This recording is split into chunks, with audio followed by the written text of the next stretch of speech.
India की मुंबई बैठक से ठीक पहले बहुजन समाज पार्टी की सुप्रीमो मायावती ने उत्तर प्रदेश की राजनीति को सुलगा दिया है। मायावती ने एक ट्वीट के जरिए बता दिया है कि उनकी पार्टी किसी भी गठबंधन में शामिल नहीं होगी और लोकसभा तथा उसके पहले होने वाले 4 राज्यों के अकेले चुनाव लड़ेगी।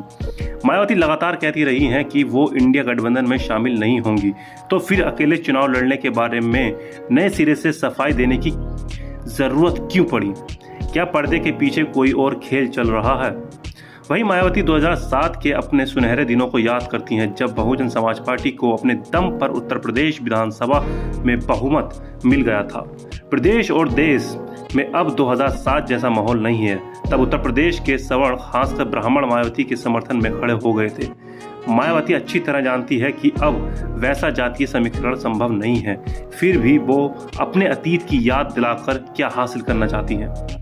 मायावती के ताजा बयान में 4 राज्यों के विधानसभा चुनाव का जिक्र बहुत महत्वपूर्ण है। कई राज्यों के विधानसभा चुनाव में छिटपुट जीत के बावजूद उनकी पार्टी कभी राष्ट्रीय स्तर पर जगह नहीं बना सकी।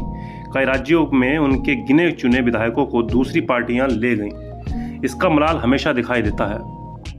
बहुजन समाज पार्टी के समर्थक हरियाणा, पंजाब, राजस्थान, मध्य प्रदेश, छत्तीसगढ़, दिल्ली और महाराष्ट्र में भी हो रहे हैं। इन राज्यों में उनकी पार्टी के गिने चुने विधायक जीतते रहे हैं, लेकिन कोई भी राष्ट्रीय गठबंधन उन्हें सभी राज्यों में हिस्सेदार बनाने के लिए तैयार दिखाई नहीं देता है।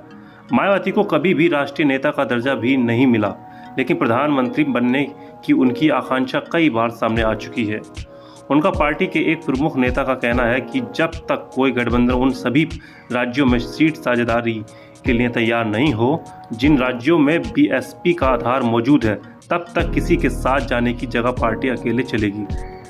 वहीं बीएसपी महाराष्ट्र के विदर्भ क्षेत्र में कम से कम 2 लोकसभा सीटों पर लड़ना चाहती है, लेकिन इस पर कोई बात नहीं कर रहा। वहीं पंजाब, राजस्थान, मध्य प्रदेश और छत्तीसगढ़ में भी वो लोकसभा की कुछ सीटों पर लड़ना चाहती है। कुल मिलाकर उत्तर प्रदेश के बाहर 20 से 30 सीटों पर लड़ना चाहती है। उत्तर प्रदेश में भी उन्हें बड़ा हिस्सा चाहिए। कुल मिलाकर वो एक ऐसा समीकरण चाहती हैं जिससे उनकी पार्टी को लोकसभा की 50 से ज़्यादा सीटें मिल जाएं और वो प्रधानमंत्री की दौड़ में शामिल हो जाएं। वहीं राजस्थान, मध्य प्रदेश और छत्तीसगढ़ में विधानसभा चुनाव जल्दी ही होने वाले हैं। बीएसपी को तीनों ही राज्यों में हल्का फुल्का समर्थन प्राप्त है। बीएसपी भले ही राजस्थान, मध्य प्रदेश और छत्तीसगढ़ में बहुत कम सीटों पर जीत हासिल करे, लेकिन इसके उम्मीदवारों के चलते कई सीटों पर कांग्रेस की मुसीबत बढ़ जाएगी। बीएसपी अब उत्तर प्रदेश में दलितों के एक वर्ग की पार्टी बन रही है। 80 के दशक में काशीराम ने इसे दलितों और अति पिछड़ों की पार्टी बनाने की कोशिश की थी।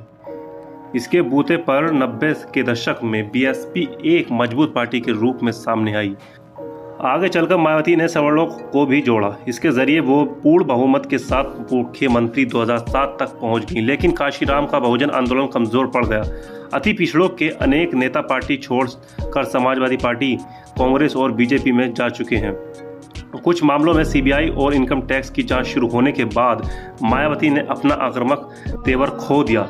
वहीं दलितों का एक वर्ग आज भी उनके साथ है, जिसके चलते उत्तर प्रदेश में करीब 20% तक वोट उनकी पार्टी को मिल जाता है, लेकिन पिछले विधानसभा चुनाव में उनके वोटों में बड़ी कमी आई है।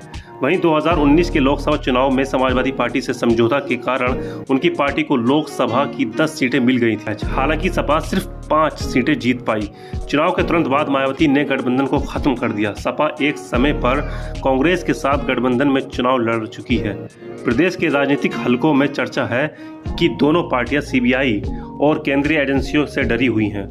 सबसे ज़्यादा सीटों वाला राज्य होने के कारण बीजेपी की खास नज़र इस राज्य की राजनीति पर टिकी हुई है। राजनीतिक पंडितों का मानना है कि यहाँ जो भी समझौता होगा लोकसभा चुनाव में ठीक पहले होगा।